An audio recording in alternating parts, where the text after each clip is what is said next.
Ya, setelah penangkapan Tom Lembong dikabarkan berikutnya adalah Anies Baswedan. Dan inilah daripada pendapat warga. Guys, malam ini kita dikagetkan dengan berita ditersangkakannya Pak Tom Lembong oleh Kejaksaan Agung terkait korupsi impor gula.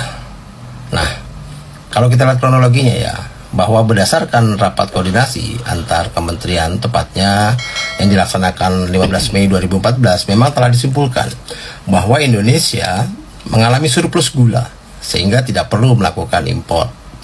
Nah, akan tetapi tahun 2015 Menteri Perdagangan saat itu Pak Tom Lembong memberikan izin persetujuan impor gula kristal mentah sebanyak 105.000 ton yang kemudian gula kristal mentah ini atau GKM diolah menjadi gula kristal putih atau GKP. Nah, sesuai dengan keputusan Menteri Perdagangan dan Industri tahun 2004, yang dibolehkan impor GKP adalah BUMN.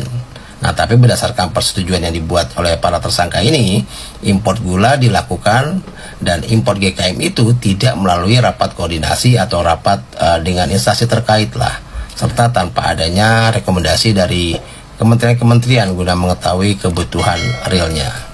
Gitu ya. Yang kurang lebih seperti itulah. Lalu singkat ceritanya kejadian ini merugikan negara sebesar 400 miliar. Nah, kalau kita lihat ya dari 2015, ini kan kejadiannya 2015, berarti 9 tahun yang lalu. Ya. Jadi dari tahun 2015 sampai 2024 ini sudah banyak berganti Menteri Perdagangan gitu ya. Kalau tidak salah ya, seingat saya ini sudah ada 5 orang nih. Ini kan menarik ya, dalam kurun waktu 2015 sampai 2023, 2024 ini ada 5 orang yang berganti dan semuanya melakukan import gula gitu. 5 menteri ini ada lagi nih, Tom Lembong 2015, 2016, Enggar Tiasto Lukito tahun 2016, 2019, lalu Agus Suparmanto 2019, 2020. Ada Muhammad Lutfi 2020, 2022, lalu Zulkifli Hasan 2022 sampai sekarang 2024 lah dia memegang. Nah, supaya tidak terkesan politis, ya seharusnya sih menurut saya ya Kejaksaan Agung tidak memulainya dari Tom Lembong sih. Itulah Ismi Studio ya yang mengomentari terkait daripada penetapan tersangka buat Tom Lembong. Setelah Tom Lembong, berikutnya Anies. Pak, maksudnya apa tuh? Ya, setelah Tom Lembong. Mungkin 1-2 tahun yang lalu lah. Dia bilang, siapa yang kalah akan masuk penjara.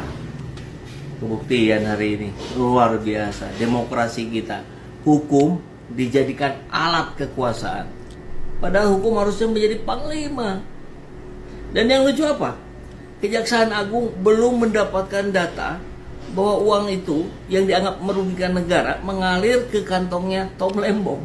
Nggak ada itu. Konon katanya masih dicari. Ya, masih dicari, sudah ditetapkan tersangka. Bahkan sekarang sudah ditahan dulu 20 hari.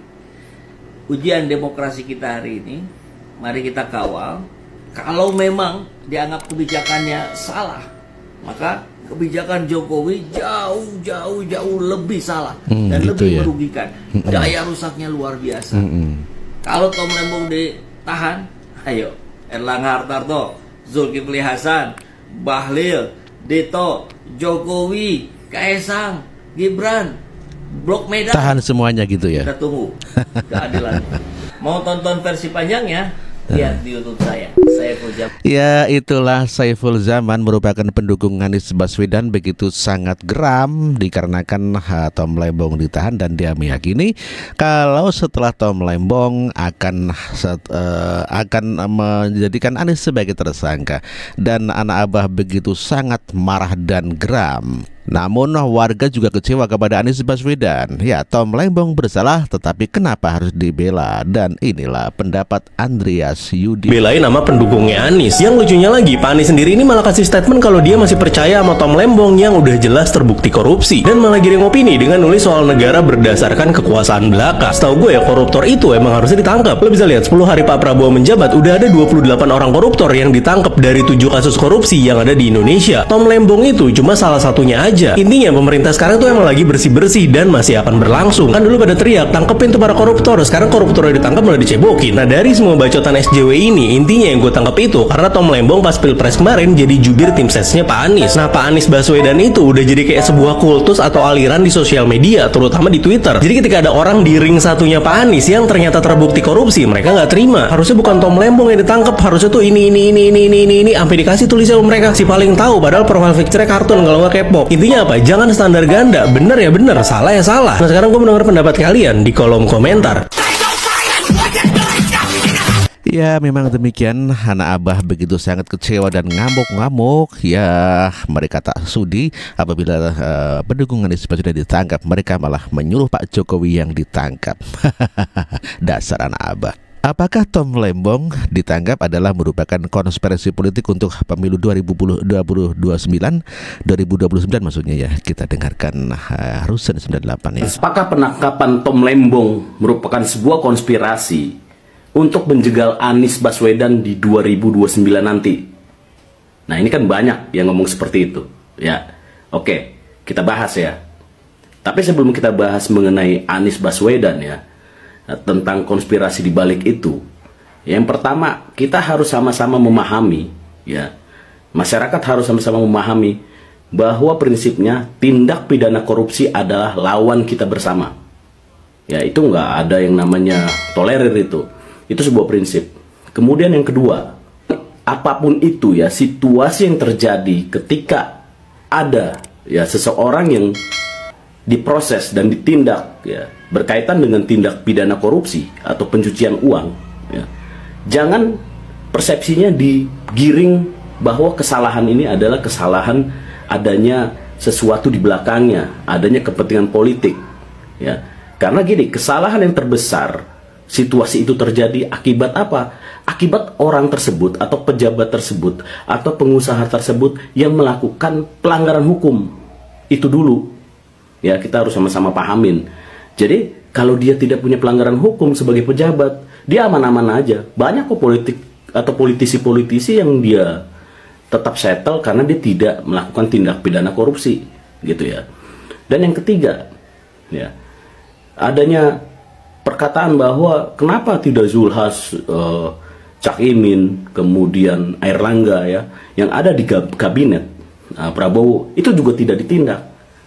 Sabar, sebulan aja kabinet merah putih ini, Prabowo ini memimpin belum 1 bulan gitu, sebulan aja belum nyampe ya. Ingat gak ketika Jokowi memimpin ya, di kabinet jadi sendiri, Kemensos ya, Kementerian Perikanan ya, itu disikat gitu. Itu Jokowi loh yang kekuatannya dibanding Prabowo ya, kita bisa ukur lah gitu ya. Prabowo yang tidak tersandera ya, kemudian Prabowo memiliki finansial yang kuat yang tidak perlu harus disokong oleh oligarki gitu ya. Itu ya. Nah, untuk Anies Baswedan ya, yang teman-teman katakan tadi bahwa ini adalah konspirasi, saya yang mengatakan ya, Pak Anies ini siapa gitu sekarang? Secara peta politik dia udah nggak ada kekuatan. Untuk apa Prabowo berkhawatir tentang Pak Anies? Dia bukan ketua partai, sokongan pendananya pun nggak ada, nggak kuat saat ini. Membuat partai aja sulit dia. Dia bukan target utama. Target utamanya adalah bagaimana ya mafia impor ya, apapun selama ini impor itu kan dilakukan karena apa? Kebijakan pemerintah yang atau pejabat-pejabat yang mencari fee ya, keuntungan pribadi dan kelompoknya. Itu yang paling penting. Jadi kalau Pak Anies mau ada konspirasi di balik itu, kata netizen atau siapapun, nggak ada. Anies itu udah dikotakin